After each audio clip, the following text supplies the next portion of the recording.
বিসমিল্লাহির রহমানির রহিম। শেরপুর জেলার নিবিড় পল্লীতে জন্মগ্রহণ করেন আমার আকা, আমার সাহেব, আমার জমিদারি, আমার বাহাদুরি, হেদায়েতুন নূর, হুমায়ুন, বাদশাহী দোজাহান, বিশ্বওলি হজরত মাওলানা খাজা ফরিদপুর কুদ্দুসুল্লাহ সিরুল আজিজ সাহেব। তিনি শিশু বয়সে মাতৃহারা হন। 10 বছর বয়স হইতে সাধনা জীবন শুরু করেন। আর এই সাধনা জীবনের শিক্ষক ছিলেন উপমহাদেশের বিখ্যাত আউলিয়া, আসাম বাংলার লক্ষ লক্ষ মানুষের সত্যের পথ প্রদর্শক শাহ সুফি হজরত মাওলানা খাজা এনায়েতপুরী কুদ্দুসুল্লাহ সিরুল আজিজ সাহেব। খাজা এনায়েতপুরীর দীর্ঘ 44 বছর নিজ সান্নিধ্যে রেখে আমার হজরত পীর কেবলাজানকে শিক্ষা দেন শরীয়ত, তরিকত, হাকিকত ও মারফতের জ্ঞান।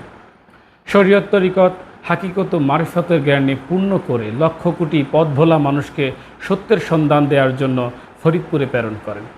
আমার পীর কেবলাজান তিনার পীর খাজা এনায়েতপুরী কুদ্দুসুল্লাহ সিরুল আজিজ সাহেবের পবিত্র হুকুমে প্রতিষ্ঠা করেন জাকের ক্যাম্প। বুন্দিয়া মুজাদ্দিদিয়া তরিকার দপ্তর জাকের ক্যাম্প হইতে শুরু হয় রাসূল পাক সাল্লাল্লাহু আলাইহি সাল্লামের সত্য তরিকা প্রচার। সত্যের মধু পান করার জন্য ছুটে আসতে থাকলো মানুষ, প্রথমে ফরিদপুর জেলা থেকে, তারপর সারা দেশ থেকে, একটা সময় সারা বিশ্ব থেকে। সময়ের বিবর্তনে আসতে শুরু করলো ইরানের ভাইস প্রেসিডেন্ট, সোভিয়েত ইউনিয়নের রাষ্ট্রদূত সহ মুসলিম বিশ্বের সকল দেশের ধর্মীয় নেতাগণ। আমার বান্ধবের বাণী পৌঁছে গেল ইউরোপ আমেরিকায়। ইউরোপ আমেরিকার বিখ্যাত পত্রিকাগুলো আমার আহানুমাকে নিয়ে সংবাদ কাভার করতে শুরু করলো। 1977 সালের পর বাংলাদেশের খুব কম রাজনীতিবিদই ছিলেন যারা বিশ্ব জাকের মঞ্জিলে আসেননি বা আমার দয়ালের কদম চুমেনি। রাষ্ট্রপতি, প্রধানমন্ত্রী, মন্ত্রী, এমপি, মেজর জেনারেল, জিওসি, বুদ্ধিজীবী, শিক্ষক, ঢাকা বিশ্ববিদ্যালয়ের ভিসি, আমলা, আলেম, ওলামা, দিনমজুর, খেটে খাওয়া মানুষ, শ্রমিক, কে আসেনি আমার কেবলাজানের কদমে? এত কিছুর পরেও তিনি আপন পীর খাজা এনায়েতপুরী সাহেবকে ভুলে যাননি। আমার পীর কেবলাজান বিজয়ী সেনাপতি, কিন্তু বিজেতার মতো নম্র, ছিলেন নিরহংকার। আমি শব্দটি কখনো তিনি বলতেন না।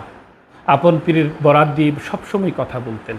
আপন পীরের প্রতি শ্রদ্ধা, সম্মান, আনুগত্য, ভালোবাসা কীভাবে প্রকাশ করতে হয় তিনি ছিলেন উজ্জ্বল দৃষ্টান্ত। আপন পীরের দরবার এনায়েতপুর দরবার শরীফ থেকে যখন কেউ আসতো তাকে বিশেষ মেহমানের মর্যাদা দেওয়া হতো। তিনি নিজে দাঁড়িয়ে মেহমানদারি করতেন। বৈশাখের এক বিকালবেলা আমার হজরত পীর কেবলাজান হুজুর উত্তরের বারান্দায়, উত্তরে দায়রা শরীফে দাঁড়ানো। এমন সময় উত্তর দিক থেকে খোলা বাতাস আসলো। কেবলাজান সাহেব পাঞ্জাবি মুবারকের উপরে বুতাম খুলে বললেন, আহ, পীরের দেশের বাতাস কি ঠান্ডা, কি শীতল। আপন পীরের তিরোধানে একাধারে 40 দিন অনাহারে ছিলেন। তিনি ছিলেন পীর, ছিল তিনার জমিদারি বাহাদুরি, কিন্তু মুরিদ ছিল তিনার আত্মার ধন। পীরকে কীভাবে ভালোবাসতে হয় তিনি শিক্ষা দিয়ে গেছেন।